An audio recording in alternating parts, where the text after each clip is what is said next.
నమస్తే, అందరికీ స్వాగతం. మనతో పాటు ఒక అతిథి ఉన్నారు. వారు వచ్చేసి ఆధ్యాత్మికవేత్త, అలాగే ఆస్ట్రాలజర్ ప్రొఫెసర్ ముల్లపూడి సత్యనారాయణమూర్తి గారు మనతో పాటు ఉన్నారు. వారితో మాట్లాడతాం. నమస్తే గురుగారు. నమస్కారం మా శార్వాణి మేడం గారు. ప్రస్తుతం వైరల్ టాపిక్ సాయిబాబా ట్రస్ట్. అంటే సాయిబాబా ట్రస్ట్కి సంబంధించిన ఫండ్స్ అన్నీ కూడా మన ముస్లిమ్స్కి డైవర్ట్ అవుతున్నాయని చెప్పి చాలామంది ఉద్యమకారులు, అంటే సనాతన ధర్మ పరిరక్షణ అనుకోవచ్చు, చాలామంది ఫైట్ చేస్తున్నారు దాని గురించి మీరేమంటారు? సనాతన సాంప్రదాయము అని అనగానే మనం రాముడు, కృష్ణుడు, మన ఈశ్వరుడు, పురాణాల్లో చెప్పిన దేవతలు, దత్తాత్రేయుడు, ఇంతవరకే మనం కన్ఫైన్ అయిపోతాం. మనందరం కూడా సనాతన ధర్మమే పాటిస్తాం. అయితే దత్తాత్రేయుడు అవతారంగా, 5వ అవతారంగా షిరిడి సాయినాథుడిని మనము చెప్పుకుంటూ వచ్చాం.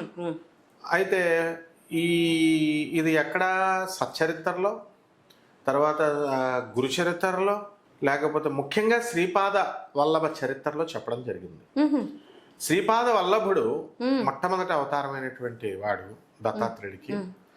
ఆయన ఆంజనేయ స్వామిని పిలిచి హిందూ ముస్లింల సమైక్యత కోసం అవతారం ఎత్తాల్సినటువంటి అవసరం వచ్చిందని చెప్పి ఆంజనేయ స్వామి వారిని అవతరించమంటాడు.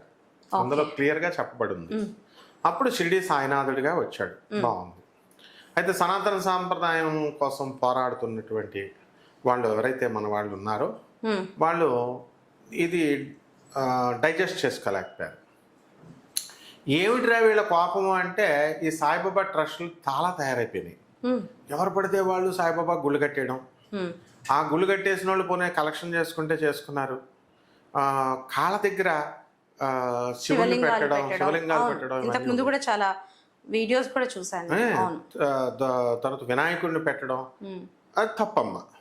అప్పుడు షిరిడి సాయినాథుడిని గురువుగా పూజించండి, గురువుగా గౌరవించండి అన్నారు. బాగుంది. దేవుడిగా పూజించకూడదు అన్నారు. అసలు దేవుడికి డెఫినేషన్ ఏమిటి? దేవుడు ఆల్ పెర్వేడింగ్, సర్వవ్యాపకుడు, సర్వశక్తిమంతుడు. తర్వాత మనకి omnipresent, omniscient, omnipotent అన్నాం. ప్రతి ఒక్కళ్ళు దైవస్వరూపమే. ఈ ఫైటింగ్ చేసేవాళ్ళు దైవస్వరూపాలే, అందరూ దేవుళ్ళే అంశ మనం అందరం కూడా. కాబట్టి షిరిడి సాయినాథుడు నిర్మోహమాటంగా అందులో భగవద్ అంశే, అందులో డౌటే లేదు. పరిపూర్ణ అవతారం దత్తాత్రేయుడు అవతారం. మనిషి ఏంటి అసలు, మామూలు జీవి, చీమ కూడా భగవద్ అవతారమే. బాగుంది. అయితే సనాతన సాంప్రదాయంలో మనం ఉన్నాం కాబట్టి మనం షిరిడి సాయినాథుడిని మనం అటువైపు వెళ్ళాం. ఆ పూజించేది రాముడినే చేసుకోవచ్చు కదా, ఆ పూజించేది కృష్ణుడినే చేసుకోవచ్చు కదా అంటారు.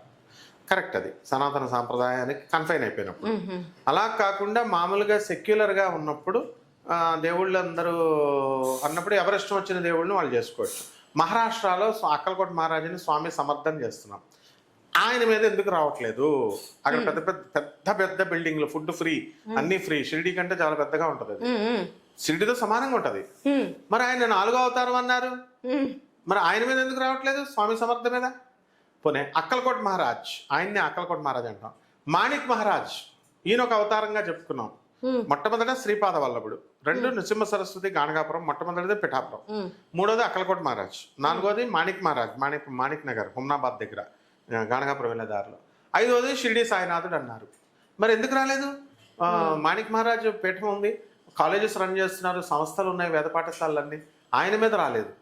మళ్ళీ ఈ నాథ సాంప్రదాయం అంటారు దీన్ని. తాజుద్దీన్ బాబా అని ఉన్నాడు. తాజుద్దీన్ బాబా వెళ్తుంటే ఒకసారి చచ్చిపోయిన శ్మశానం పక్క నుంచి వెళ్తుంటే శవాన్ని, అక్కడ చచ్చిపోయిన ఉన్నారే, లేచిరారా అంటాడు. నిజంగా జరిగినాయి అన్నీ, అందరూ చూశారు. లేచిరా అంటే చచ్చిపోయినాడు సమాధి నుంచి లేచి వచ్చాడు. ఏ కాలం వాడిరా నువ్వు అని అంటే, ఫలానా కృష్ణదేవరాయల కాలం వాడినండి అని ఏదో సంథింగ్ అప్పుడు చెప్పారు. చెప్పిన తర్వాత సరే ఇంక వెళ్ళిపో పడుకో అని అలా డెమాన్స్ట్రేషన్స్ ఇచ్చారు. మన ప్రభాత్ రంజన్ సర్కార్ గారు కూడా ఆనంద్ మార్గ పీసీ అంటే పర్సనల్ కాంటాక్ట్ ఇచ్చేవారు. పర్సనల్ కాంటాక్ట్ అంటే స్టిక్తో ముట్టుకుంటే సాక్షాత్ శివుడు, ఆయన సాక్షాత్ కృష్ణుడు కాబట్టి ఆయన నమశివాయ శాంతాయ ఎవరూ చదవలేదు, నమామి కృష్ణ సుందరం ఎవరూ చదవలేదు. లేనప్పుడు వాళ్ళు చెప్పలేరు. ఆటోబయోగ్రఫీ ఆఫ్ లార్డ్ శివాని నమశివాయ శాంతాయ అంటారు, ఆటోబయోగ్రఫీ ఆఫ్ కృష్ణాని నమామి కృష్ణ సుందరం అంటారు. ఆయనే శివుడు కాబట్టి, ఆయనే కృష్ణుడు కాబట్టి ఆయన అవతార లీలలన్నీ కూడా ఆయన రాసుకున్నారు. కాబట్టి మరి ఈ తాజుద్దీన్ బాబా అందుకోసం ఆ సమాధి ఇలా ఉన్నప్పుడు పర్సనల్ కాంటాక్ట్ ఆయన ముట్టుకొని ఇలాగా ఇచ్చేవారు. అప్పుడు పూర్వజన్మలో గుర్తొచ్చేవి, పూర్వజన్మలోకి తీసుకెళ్లేవారు. అలాగే దత్తాత్రేయుడు రెండో అవతారమైనటువంటి నృసింహ సరస్వతి స్వాముల వారు కూడా ఒక వ్యక్తి 30 సంవత్సరాల ఆయుర్దాయాన్ని పెంచితే బ్రహ్మరాసిన లిపి తప్ప అండి, మరి మీరు బతికిచ్చేశారు అని అడుగుతారు. అడిగితే బ్రహ్మరాసింది కరెక్టేనైనా రా అనేసి అతన్ని అడిగిన వాడిని స్టిక్ ముట్టుకుంటే స్టిక్తో ఆయన నెక్స్ట్ జన్మలోకి తీసుకెళ్లారు అతన్ని. టైం లైన్ని దాటితే నెక్స్ట్ జన్మలో ఇప్పుడు బతికించినటువంటి 30 సంవత్సరాలు వాడు అప్పుడున్న ఆయుర్దాయాన్ని 30 సంవత్సరాలు తీసుకెళ్ళి ఇప్పుడు అడ్జస్ట్ చేశారు. జగద్గురువులు వీళ్ళు ఏదైనా చేయగలరు. మరి అలాంటిది ఈ యొక్క సాయిబాబా విషయంలోనే ఎందుకు వచ్చింది అంటే, సాయిబాబా చరిత్రలో క్లియర్గా, శ్రీపాద వల్లభ చరిత్రలో క్లియర్గా ఉంది. షిరిడి సాయినాథుడి అవతారం ఇంకా ముగిసిపోయిందనమాట. ఎందువల్లంటే మూలతత్వ శక్తి ఇప్పుడు మూలతత్వంలో కలిసిపోయాడు ఆయన. ఇప్పుడు నరసింహస్వామి పుట్టాడు, ప్రహ్లాదుడిని రక్షించాడు, హిరణ్యకశిపుని చంపేశాడు. ఇంకా ఆయన అవతార ప్రయోజనం అయిపోయింది, తీసుకెళ్ళిపోయి ఆయన విష్ణుమూర్తిలో కలిసిపోయాడు. మళ్ళీ అంటే నరసింహస్వామిని పూజించట్లేదనా? పూజిస్తున్నారు, కానీ విష్ణుమూర్తిలో కలిసిపోయాడు. అలాగే రామావతారం, కృష్ణావతారం ఇవన్నీ కూడా విష్ణుమూర్తిలో లీనమైపోయినా రాముణ్ణి కృష్ణుడిని మనం పూజ చేస్తున్నాం. అలాగే దత్తాత్రేయుడి అన్న మూలావతారం నుంచి వచ్చినప్పటికీ కూడా మనం షిరిడి సాయినాథుడు మళ్ళీ ఆ మూలతత్వంలోకి వెళ్ళిపోయాడేమో, ఇక మిగిలిపోయిన మామూలు విగ్రహాలేమో. అందువల్లనే ఈ లీల చేయడం కోసమే విచిత్రంగా మనకి ఈ యొక్క కొట్లాట్లు అనేటటువంటివి ఈ మధ్యన వచ్చినాయి. కాబట్టి సనాతన సాంప్రదాయ ప్రకారం చూస్తే ఇది కరెక్టే, మనకు సంబంధం లేదు షిరిడి సాయినాథుడితో. కానీ మరి కోటాను మంది పూజ చేస్తున్నారంటే మనోభావాలు వేరు, మతం వేరు. మతం హిందూ మతం అన్నప్పుడు అంతే హిందూ మతమే, క్రైస్తవ మతం అన్నప్పుడు క్రైస్తవ మతమే, అట్లా అనమాట. కాబట్టి మన వాళ్ళందరికీ ఏమిటిరా కోపం అంటే, ఎవరికి వాళ్ళు దొంగపీఠాలు, దొంగ గుళ్ళు కట్టేసి బాగా కలెక్షన్లు చేసేసి ఇవన్నీ కూడా ముస్లింలకి, వక్ఫ్ బోర్డులకి, ముస్లింలకి ఖర్చు పెడుతున్నారట. ఇది 100% ట్రూ. ఇది కాదు అని అనడానికి ఎక్కడ అవకాశాలు లేవు. కానీ షిరిడి సంస్థాన్ బోర్డు వాళ్ళు దేవాలయాలు కడుతున్నారు, పెద్ద పెద్దవి కట్టారు, అన్నీ చేస్తున్నారు, అన్నదానాలు చేస్తున్నారు. మరి ముస్లింలకి చేస్తున్నారా అంటే వాళ్ళు ఆర్టీఐ ప్రకారం అడగాలి, ఎవరు ఇవ్వాలమ్మా? కాబట్టి వాళ్ళేమో మేమేం చేయట్లేదని వాళ్ళు అంటారు. ఇప్పుడు టీటీడీయే ఉంది మనకి. టీటీడీ మన డబ్బంతా ప్రభుత్వమే తీసేసుకుంటుంది. జగన్ తీసేసుకోలేదా? చంద్రబాబు నాయుడు గారు తీసుకోలేదా? గతంలో డబ్బు అప్పులు ఉన్నప్పుడు టీటీడీ ఇస్తేనే వీళ్ళు గవర్నమెంట్ ఉద్యోగస్తులందరికీ జీతాలు ఇచ్చారు, లేకపోతే లేదు. కాబట్టి టీటీడీ దగ్గర నుంచి జగన్ తీసుకున్నా, లేకపోతే చంద్రబాబు నాయుడు గారు తీసుకున్నా కోపం రాలేదు. కానీ మరి షిరిడి సంస్థాన్ నుంచి ముస్లింలకు ఖర్చు పెడుతున్నారు అనేటటువంటి ఉద్దేశంతో అది ఎంత తీవ్ర స్థాయికి వెళ్ళిపోయిందంటే, అంటే ఇక్కడ సమస్య ఏంటంటే చాలా మంది మాట్లాడారంటే మా హిందువులు డబ్బులు తీసుకొని ముస్లిమ్స్ కి ఇవ్వడం అనేది అన్యాయం కదా. అందుకే ఏదన్నా ఉంటే గుడికి సంబంధించిన కార్యక్రమాలు చేయాలి కానీ వక్ఫ్ ఇస్తే అది దేని వాళ్ళు ఉపయోగించేది వేరే రకంగా ఉపయోగిస్తారు, మన నాశనానికే ఉపయోగిస్తారు అనేది మ్యాటర్. అక్కడ జరుగుతున్న చర్చ మన సొమ్మునే తీసుకుని మన నాశనానికే ఉపయోగిస్తారు అనేది చర్చ ఇక్కడ జరుగుతోంది, వాళ్ళు చేసేది కూడా.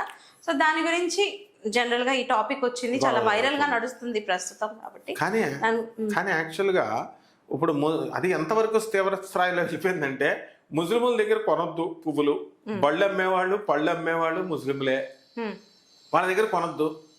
వాళ్ళు పువ్వులు కట్టేవాళ్ళు కూడా పువ్వులు కొనొద్దు అని ఆర్ఎస్ఎస్ వాళ్ళు అన్నారని హిందూ మామూలు సనాతన ధర్మంలో ఉన్నవాళ్ళు గురుగారు ఇక్కడ జనరల్ గా క్యాస్ట్ గురించి కాదు, కానీ మనకు వచ్చే సమాచారం కూడా అలాంటివే, వీడియోస్ కూడా అలాంటివే వస్తున్నాయి. అంటే వాళ్ళు ఏవేవో కలుపుతున్నారు, దాని వల్ల ఇలాంటి వ్యతిరేక భావాలు వస్తున్నాయి. కానీ సక్రమంగా అన్ని నడిస్తే ఇలాంటి రావు కదా. ఎగ్జాక్ట్లీ. ఇప్పుడు మన అనాథ పిల్లలు ఉన్నారు, వాళ్ళకందరికీ కూడా సహాయం చేసింది ముస్లిమ్స్ ఆఫీసర్సే చేశారు. అందరూ అలా ఉండరు. కాకపోతే కరుడుగట్టినటువంటి తీవ్రవాదులు ఉన్నారు చూసా, పాకిస్తాన్, ఆఫ్ఘనిస్తాన్, బంగ్లాదేశ్ ఇలాంటి నుంచి వచ్చి సెటిల్ అయిపోయి హైదరాబాద్లో ఉన్నారు. అలాంటి వాళ్ళు మన మతం మీద దాడి చేస్తారు, మన మతాన్ని కించపరచాలంటారు, నాశనం చేస్తారు. మామూలుగా ఉన్నటువంటి ఆఫీసర్లు మన హిందువుల అభ్యున్నత కోసం పాటుపడిన వాళ్ళు ఉన్నారు. మనం వాళ్ళకి హిందూ ముస్లిం బాయే ఎప్పటికైనా సరే. ఇది అంటే ఇప్పుడు మీరు చెప్పేదాని ఏంటంటే మనం ఆ ట్రస్ట్ నుంచి అట్లా వెళ్ళినా కూడా పర్లేదు అని ఉద్దేశమా? వెళ్ళకూడదు.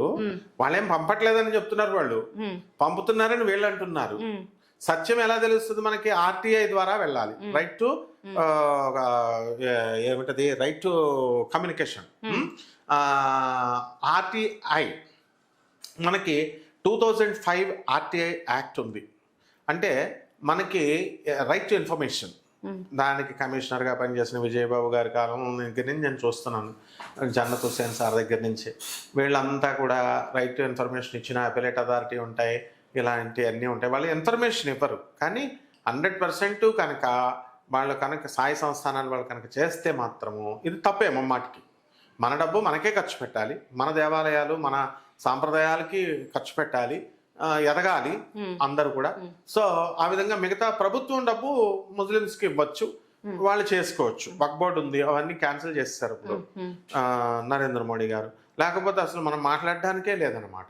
సో ఈ రకంగా మనము ఈ సనాతన సాంప్రదాయానికి పెద్ద పీట వేసినటువంటి మన నాయకులు ఎవరైతే పోరాడుతున్నారో హిందూ నాయకులు, వీళ్ళందరికీ కూడా మనం శతకోటి నమస్కారాలు పెట్టాలి. చక్కగా వీళ్ళు ఇలాగే పోరాడుతూ ఉండాలి.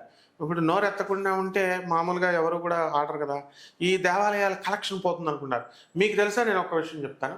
మనకు ఇప్పుడు నాకు తెలిసినటువంటి మీకు తెలిసినటువంటి ఒకళ్ళు నిజాంపేటలో షిరిడి సాయినాథుడి గుడి కట్టారు, నల్ల సాయిబాబా గుడి అంటారు దాన్ని. దాంట్లో 3 నెలలు డబ్బులు కలెక్షన్ రాలేదు, కరోనా టైంలో తీయలేదు. వాళ్ళు దెబ్బలాడుకుంటున్నారు అనమాట. ఆ కట్టిన వాళ్ళు ఆ ల్యాండ్ గవర్నమెంట్ ల్యాండ్. ఎంతకీ జోక్ ఏంటంటే ఆ ల్యాండ్ ఎవరిది కాదు, గవర్నమెంట్ ల్యాండ్. ఆ లీడర్లు లాక్కున్నారు. కట్టిన వాళ్ళు ఎవరో కాదు, రాజబాబు తమ్ముడు ఒకడు, డాన్సర్ జయలలిత, ఇంకోళ్ళు మన స్నేహితురాలు, వీళ్ళంతా కలిసి కట్టారు. బాగుంది, ఏదో చేసుకున్నారు. చేసుకున్న తర్వాత 20 లక్షలు పట్టుకుని డాన్సర్ జయలలిత షిరిడీలో వేస్తానని చెప్పి ఆవిడ పట్టుకుపోయిందట. ఈయన రాజబాబు గారు తమ్ముడు వాళ్ళు ఇలా ఎవరు వాళ్ళు చేసుకున్నారు, బాగానే ఉంది. ఆ కలెక్షన్ ఏమైంది తెలుసా? హుండీ మొత్తం 3 నెలల నుంచి తీయకపోతే మనకు తెలిసిన ఆవిడ మన ఎంత ఉంటుంది అని అంటే నన్ను డెఫినెట్గా 15 లక్షలు ఉంటుంది అన్నాను.